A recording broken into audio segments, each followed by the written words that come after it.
Well, hello, everybody. This is Universal Truth of Mankind. I am Dave, your host, and this is Kabbalah 101. We are going to discuss a little bit about the name Israel. What is Israel? What is it for real? Unfortunately, we mistakenly think of a land, a physical land. We always think physical. But from a spiritual perspective, what are we talking about? And that's what we're going to talk about today. Because in the beginning, was it not Jacob received the name Israel? Why? Well, the clues is in what the name actually means. In Hebrew, it's Yisrael. So we're going to look at Yisha and El, or Yasher and El. The first part means direct, forward. It's an honesty type of a situation. In other words, think of Tevye in Fiddler on the Roof. He talks to God. He's honest with God. He's forthright with God. If he's angry, he lets God know. If he's happy, he lets God know. If he's confused, he lets God know. So he's got an honest relationship with God. So Yasher is the idea of being totally forward, totally honest, totally face value person. Example, I've been around people who are very good with words, and I have conversations with them and I try to discuss things with them. And anything I say, they find a reason to either disagree or not accept anything I had to say. Now, that's their right, don't get me wrong. But they use fancy words, they use semantics, they use language to confuse the situation. And I find this all the time. I see this at work, I see this in, well, wherever. It's all over. I see it in even with when the news, pay attention to the words they use. And what they're not saying what you think they're saying 90% of the time. They're actually lying to you. You can see it.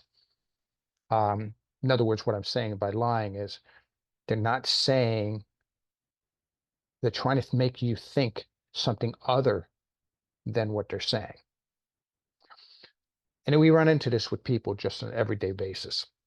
Now, if I'm in a group, such like a bunch of bikers around, example, I can talk to people like that. Why? Because to face value. Yeah, they use vulgar language, and yeah, I may not, and then they're rough, and I really, don't necessarily approve of that. I don't practice that type of language or talking and stuff like that. However, I know exactly where they stand. I know exactly what they're thinking.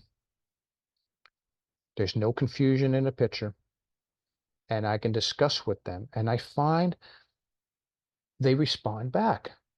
They're willing to understand you. That's what I mean by directness, forwardness, face value. Okay. Listen to what they're trying to communicate with you, not what they're saying to you. You follow?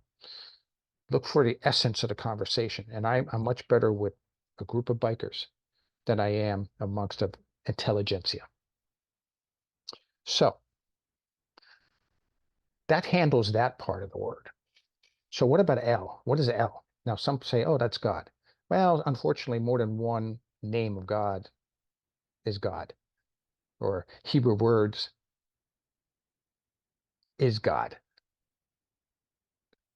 So we have to ask ourselves, what are we actually talking about when we say El? What's the specific attribute of the creator, El, that is special, that Jacob would be given Yisrael as his name, and then eventually to his people? Again, remember, we're talking spiritual level here, not the physical level. So here's what El means. It means strength from above. If you took a look at the Hebrew, that's all it means, just strength from above. What are you getting in El from above?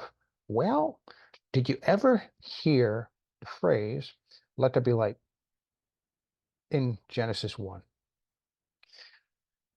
The light is spiritual light.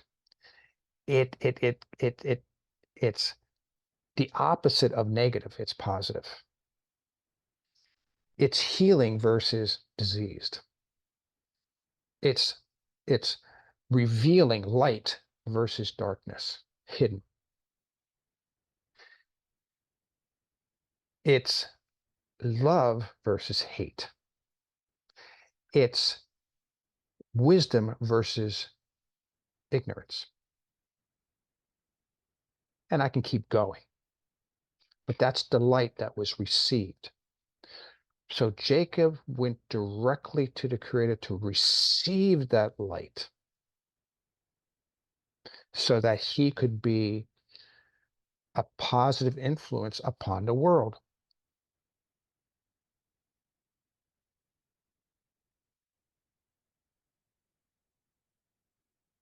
And El freely gives. So so we have to freely accept and then freely share that with others.